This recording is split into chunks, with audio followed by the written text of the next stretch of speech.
करतील आणि चांगल्यात चांगला प्रकार नाही होणार.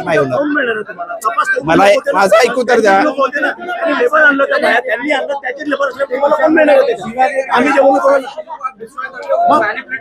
नाही असं काही नाही होणार. त्यासाठी पहिल्याच प्रोसेस पोलिसांकडून व्यवस्थितरित्या लवकरात लवकर यामध्ये ड्यू प्रोसेस फॉलो होऊन जाईल. पण ते सांगायचं. दोन minute sir, 2 minute.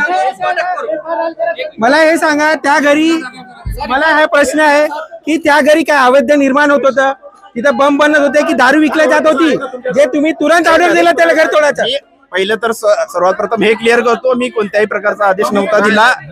10 October 2013च्या GR नुसार संबंधित स्थानिक प्राधिकरणाला अधिकार आहे त्यांच्या जागेवरचं अतिक्रमण हटवण्याचं. 10 ऑक्टोबर 2013चं जी GR आहे, नाही एक मिनिट, नाही 10 ऑक्टोबर 2013 जो आहे GR क्लिअर कट आहे, त्यामध्ये संबंधित स्थानिक प्राधिकरण आहे, त्यांनी त्यांच्याकडे अधिकार आहेत.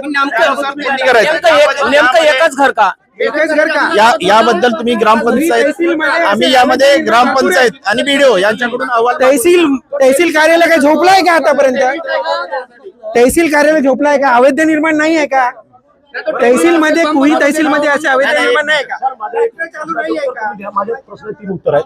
ती जागा रेव्हन्यूची आहे का? हो किंवा नाही? नाही हो किंवा बोला ना. नाही आहे. ती जागा फॉरेस्टची आहे का? ती ग्रामपंचायतची आहे का? आबादानीची आहे का? मग आबादाने जर ज्या माणसानं जर अतिक्रमण केलं तर त्याला नोटीस किती 6 महिन्यापर्यंत त्याला काढण्याचा अधिकार आहे. तो 2030 वर्षापासून राहून आला. 2009 ची आमच्याकडे टॅक्स पावती आहे. मग तेव्हापासून तुम्ही काय केला? मी तेच कायदा काय म्हणते? ऍडव्हान्स पोझिशन मध्ये 12 वर्ष जर एखादा मालक त्या जागेवर मालकीहक्क प्राप्त होते, माझा आणखी एक प्रश्न आहे. ग्रामपंचायतने ग्रामसभेमध्ये हा ठराव प्रस्ताव मंजूर केला होता काय? ग्रामसभेमध्ये त्यावेळेस त्यांना बोलवलं काय? ग्रामसभेकडून या संदर्भात सर्व आम्ही अहवाल मागून घेतो आणि त्यानुसार त्यांनी जर ड्यू प्रोसेस नाही फॉलो केलेली तर त्यांच्यावरती कारवाई करण्यासाठी प्रस्तावित करू. या प्रोसिजरला आता आणखी किती दिवस लागेल? आम्ही लवकरात लवकर तातडीने करू. आम्ही लवकरात लवकर. नाही, वेळ 5 घंटे बसतो आम्ही. 5 घंटे एका म्हणजे आता जर तुम्ही प्रोसिजर चालू आम्हाला काही दिवसाचा अवधी लागेल. म्हणजे तपास पूर्ण कागदपत्र रिपोर्ट मागवण्यामध्ये काही दिवस लागतील. प्रकरण गंभीर आहे साहेब आणि महाराष्ट्रावर हे प्रकरण फैलू शकते. आपल्याला एव्हिडन्स आणि सर्व करण्यासाठी जिल्हाध्यक्षांनी शनिवारला फोन केलेला होता.